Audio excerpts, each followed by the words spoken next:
Hi, my name is Matt Carroll with World Class Coaching and with Hub Academy Sports Coach 2023. I want to talk to you today about a session that I'm planning to go through with this week with the focus on shooting. First, just want to apologize, just really getting over losing my voice. So definitely sound a little froggy here. So um, hopefully you can still hear me. But so we had a game on this weekend in which I thought we played really fantastic. We had a 1-1 draw. I think they had a couple players that I thought were, for U12 they were definitely pretty well developed. So and that's kind of one of the things that you deal with at this age level is the differences in development. You have kids that are 12 years old, but developmentally might be younger or older. And I think one of our better players, was probably on the shorter side and in terms of physicality as well. But I think just plays the game and reads the game very well. So you see that, but then you see a kid that can, kick it from 18 to 18, and you're just dealing with the different varying levels and how to kind of work with that. So that was really an interesting and unique experience for our players, and I was really happy with the way they adjusted and dealt with it. I thought we really moved the ball well. With that physicality, you can beat physicality by moving the ball well.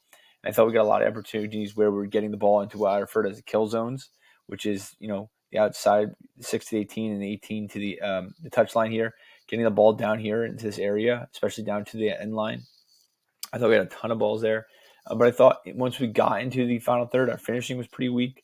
A lot of chances where, you could see the wheels turning and you kind of know before they hit it, this one's going to be, probably skied over because, you're overthinking the shot. And you're not striking it pure and you're worried about missing or you're worried about the mechanics.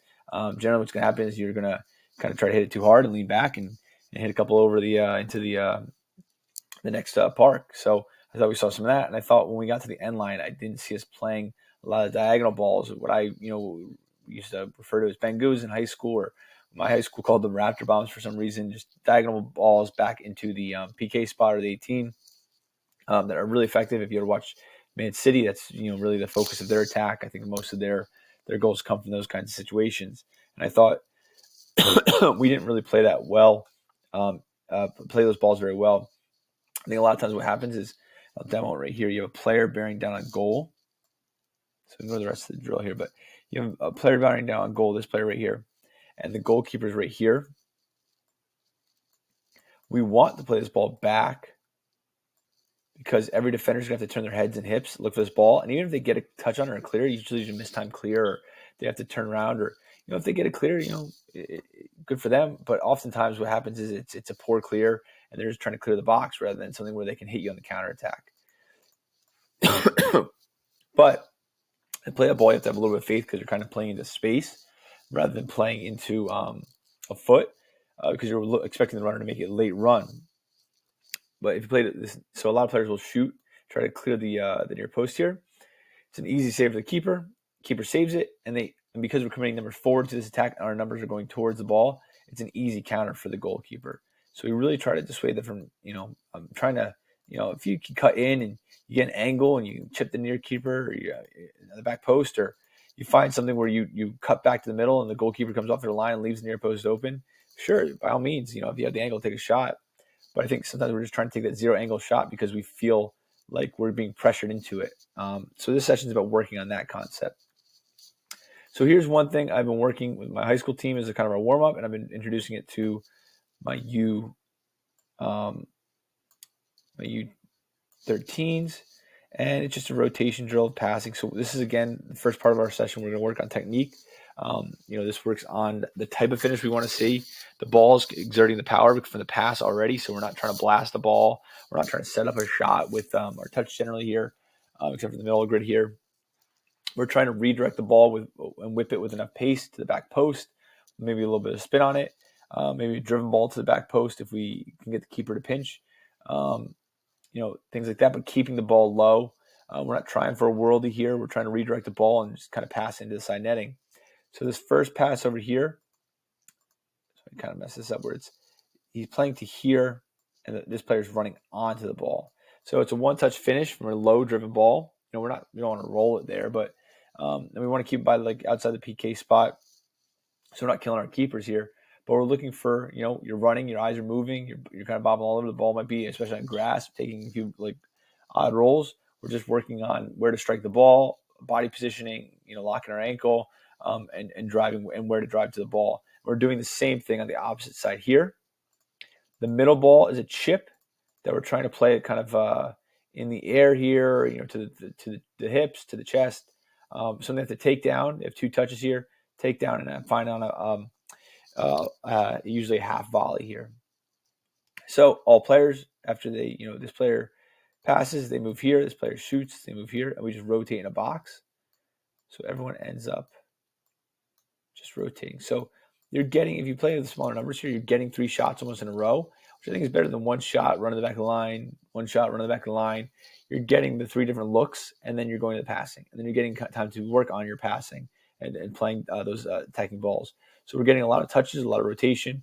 From a generally stationary drill, we're getting a lot of time on the ball here with this drill. So again, I've been using that as kind of a game warm-up, but we're going to use that for the warm-up, or the technical warm-up in our session.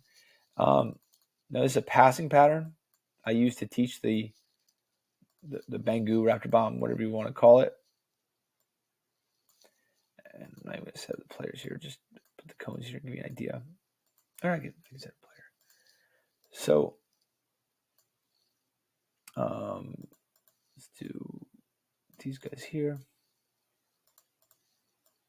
So these 2 are not involved in the actual run of play here. And we alternate sides. So it's a passing pattern. So these guys started off. So if he passes here, he passes here. He passes here. So we have a diagonal pass here. We have a little layoff.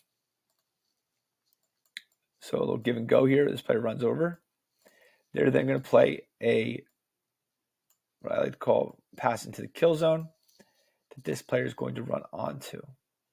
So now we've got the ball, and we want that player to take that ball and cut to the end line here. And we'll have a goalie in here, and we can add defenders, but generally start with just kind of going against the goalie in air. Then we have our runs. We have this player make a near post run. We have this player make the run to here. I'd say just be on the PK spot. So we have this player that's kind of like the smashing in near post pass. This guy's the one we're probably looking for the Raptor Bomb pass. And this is what I call the close the door pass. That, you have that, how many times you ever see a ball that just kind of glides through no one gets to it. This guy's here to close the door. Find the back side. The ball that gets through, and he's just hammering home in the back post. So we run that, and then, you start, this guy passes here. Now this guy passes here. And we're going to do the entire drill again, alternating sides. So these 2 guys here move here. The 2 guys from the middle move to the outsides. And the 2 outside guys move to the end of the line. And we just keep rotating that way. From here, we'll go sideways transition. This is one of my favorite games to play. Now there's 2 ways we can do it. So we're recreating kind of what we already worked on there. But again, a more game-like situation. So I have 3 black in here. Let's get 3 yellow.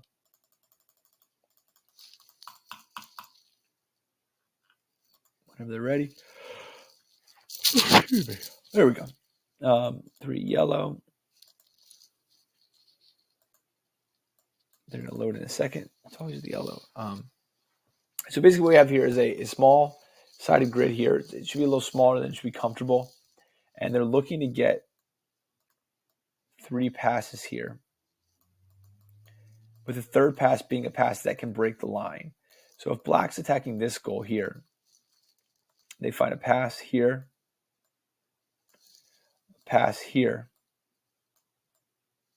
and the 3rd pass can be through to a runner that can leave the box and go to goal.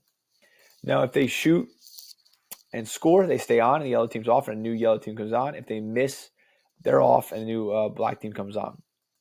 So we're working on those tiny connections to find the breaks. We're looking at that final moment when we're making those connections that draw the defense in to break the line and get to the attack, and then working on the finishing there.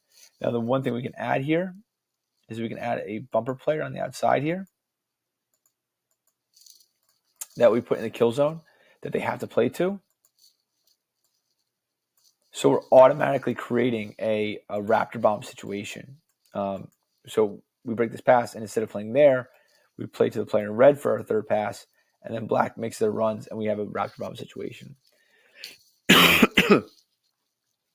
From here, what I would do is I would make this a regular transitions game where it's kind of similar to concept. We'll have 5v5, something like that, 4v4, where depending on what you got. Let's go 4v4 here. And a goalie on each end. Here to do yellow again. At 44, it's small. Generally move the goal up to, I'd say about here, just outside the arc. You play within the width of the 18. And if you score, you stay on. You run back to your own goal.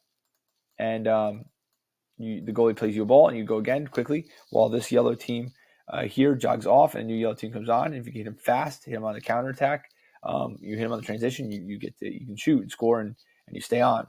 If you miss your shot, you're off, and the new team comes on. And again, yellow then picks a ball out of their own net and then tries to transition quickly. So what we're here is we're making more organic. We're creating those shooting situations. We're creating those passing opportunities. We have the width to play the raptor bomb, and it's going to be there, especially in the tight confines where you're so close to goal. Players are going to be very compact, so the wide areas will be very open in these games. So we're, again, making it a little more organic.